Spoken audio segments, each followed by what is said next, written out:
Bien, ya estamos de regreso, gracias por seguir en sintonía en La Octava. Vamos a hablar de un tema muy interesante porque pues es la cuestión electoral, la organización, la preparación, cómo se mueve todo en el Instituto Nacional Electoral. Tengo el gusto de saludar a José Roberto Ruiz Saldaña, él es consejero electoral del INE. Roberto, buenas tardes. Buenas tardes, gracias por la invitación, Julio. Al contrario, Roberto, pues yo he dicho que eres una voz distinta a todas las que se escuchan ahí, porque a todas las escucho alineadas con uno de los dos bloques que creo que hay fundamentales en el INE y que pues se la pasan ahí con discusiones muy peculiares. Pero ¿qué está pasando en el INE? ¿Qué desorden o qué orden es el que traen ahí? Pues nada menos, Julio, que a principios de mes se atrevieron a adelantar una designación de un servidor público sumamente relevante por las funciones que desempeña, que realiza, que es la del secretario ejecutivo. Ese término del periodo se vencía el 10 de abril, o sea, 6 días después que lleguen 4 nuevos integrantes.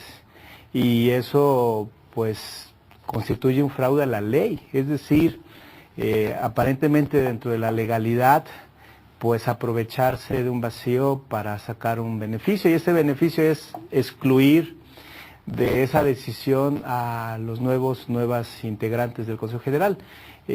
Nunca había sucedido eso, de adelantar tanto una designación, incluso la querían adelantar desde el año pasado. Eso significa que es un objetivo político el que han tenido de hacer eso y no una razón jurídica ni una necesidad material de resolver algún problema con ello. Es un puesto clave de la Secretaría Ejecutiva. ¿Es virtualmente el que se encarga de lo operativo real?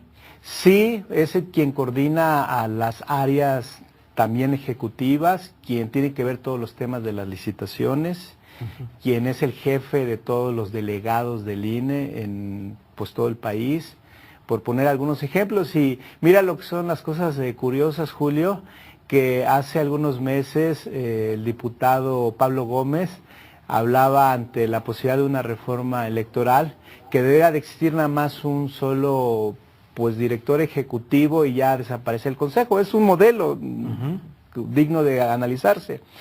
Ahora quienes ratificaron al secretario ejecutivo, pues lo alabaron tanto en sus méritos que se necesitaba y casi el INE dejaba de operar si no continuaba el mundo Jacobo, que se acercaron a esa posición que tanto criticaron hace algunos meses. Así son paradójicas las cosas. Una especie de necesariato.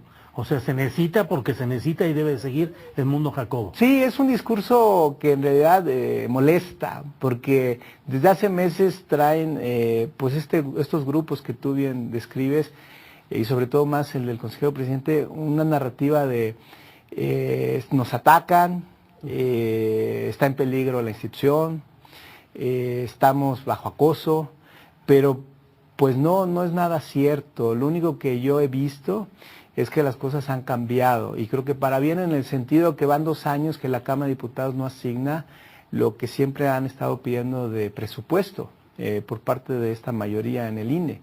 Y esas son las cosas que incomodan, o el hecho que ahora tienen que estar litigando pues ante una ley de austeridad que ya prohíbe los seguros, pues que yo les llamo en realidad privilegios, no derechos, porque ni siquiera son para todos en la institución. ¿Has sido muy crítico de Lorenzo Córdoba? Pues mira, al inicio en realidad pues del consejero Baños, porque era el que ahí tenía el control de los asuntos. Él ya va de salida y ahora Lorenzo quiere como intentar demostrar que sí va a presidir, porque en realidad creo que se veía muy opacada su figura de presidente con la presencia de Baños. Pero yo no le regateo ese ejercicio de la presidencia. Lo importante es que sea para bien y sea bajo una visión democrática. Eso de haber adelantado la votación, pues es todo lo contrario. Marco Antonio Baños Martínez, consejero del INE, que era quien tenía los votos concertados para hacer mayoría cuando se necesitaba, ¿ese era el verdadero poder? Sí, y para decisiones todavía calificadas, votaciones calificadas, pues Lorenzo se sumaba a él. Y yo le decía, oye, pero pues esta decisión no está del todo bien. Dice, mi función es sumarme a la mayoría. Así de pragmático el presidente. Yo quiero ver si ahora en abril, si empiezan a cambiar las correlaciones, va a volver a decir lo mismo, de sumarse a las mayorías.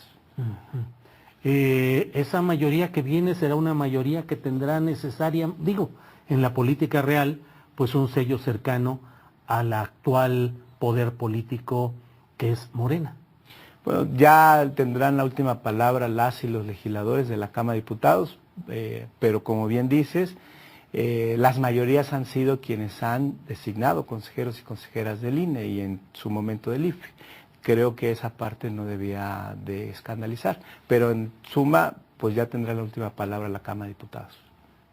¿Se irá Lorenzo Córdoba? ¿Podrán quitarlo del cargo de consejero presidente del INE o legalmente tiene que continuar?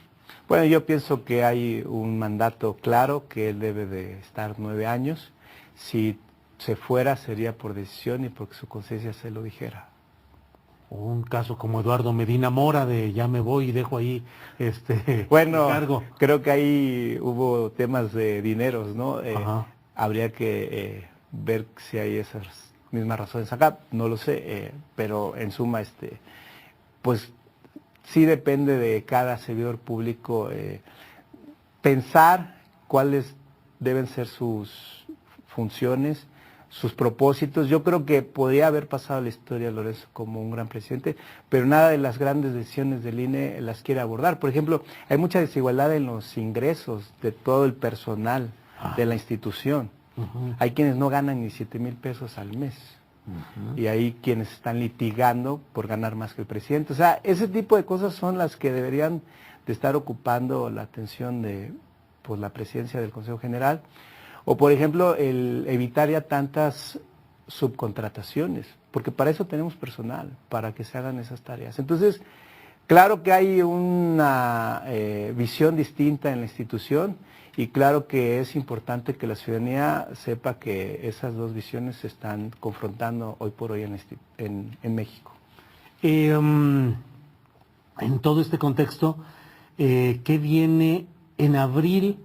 Cambian 4 consejeros. Sí, 4 consejeros. Llegan 4. Algo me hace suponer que van a estar en sintonía esos 4 consejeros y el consejero Ruiz Saldaña que está en este momento frente a mí. Pues seguramente habrá muchas coincidencias como esto de rehacer el presupuesto del INE. Ahí pongo ejemplos y llevo meses diciendo que sí hay margen para que el presupuesto del INE sea distinto. Es falso que necesitamos tener tal cual se pide el presupuesto de la Cámara de Diputados.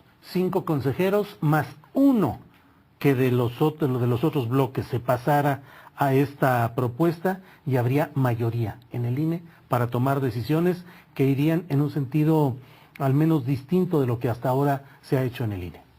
Pues es probable, es posible. La verdad es que lo importante es tomar las decisiones que sean mejores para la institución.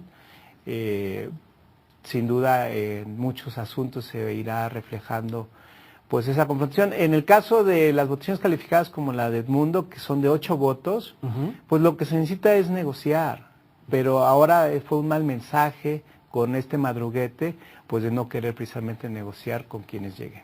Pero todavía le queda a Lorenzo Córdoba, a Baños y a todo este grupo de aquí a abril. ¿Están preparando algún tipo de proyectos o anteproyectos que puedan ser lesivos para el buen funcionamiento democrático del INE? Sí, se advierten ya algunas temáticas al respecto que vayan encaminadas, déjame decirlo así, Julio, a blindarse más en términos administrativos con estos litigios que tienen para pues mantener esos privilegios de seguros, de ingresos mayores que el presidente. O sea, tomar todavía algún tipo de votación en la que tengan esa mayoría calificada y puedan sacar adelante esas modificaciones. Sí, seguramente estarán sucediendo esas cosas en estas próximas semanas, lamentablemente. Y algunos intentos de favorecer a otros grupos políticos, a medios de comunicación importantes. Bueno, se está hoy por hoy discutiendo una posible reforma al reglamento de radio y televisión. Son temas muy delicados, muy importantes. Te pongo un ejemplo muy sencillo. Los partidos quisieran que entre el momento que entregan sus materiales y se transmiten haya menos tiempo, para que puedan tener capacidad de debatir más, es decir, responderse más rápidamente. No lo quieren tocar ese tema mis colegas, porque no quieren herir susceptibilidades pues, de los concesionarios. Pienso que no debiera ser eso, esa la postura, más bien deberíamos de ver cómo los partidos recrean más el debate público en el país. Y muchas veces este tipo de favores a los medios de comunicación, sobre todo los electrónicos, pues garantizan a quien apoya ese tipo de favores que también no sean maltratados en sus espacios periodísticos electrónicos. Y que decisiones como la del Mundo pues no hayan sido tanto tocados en otros medios. Yo creo que eso debe llamar la atención y si siguen sucediendo otras cosas, habrá que ver quiénes le prestan la atención debida. ¿Cuánto tiempo más te queda como consejero? Pues en teoría 3 años más a partir del próximo 4 de abril, es decir, a abril del 23 estaría cumpliendo el cargo. En abril de este año salen 4 consejeros y la siguiente ocasión en que haya cambio será en la que estás diciendo. Así es, Julio. Pues hay mucho que ver y hay mucho que platicar. A las órdenes siempre. Te agradezco mucho, José Roberto Ruiz Aldaña, consejero electoral del INE, platicándonos pues detalles de lo que sucede en este importante instituto. Gracias, Roberto. Muy amable. Gracias. Vamos a un corte para fines comerciales y de promoción y ya volvemos.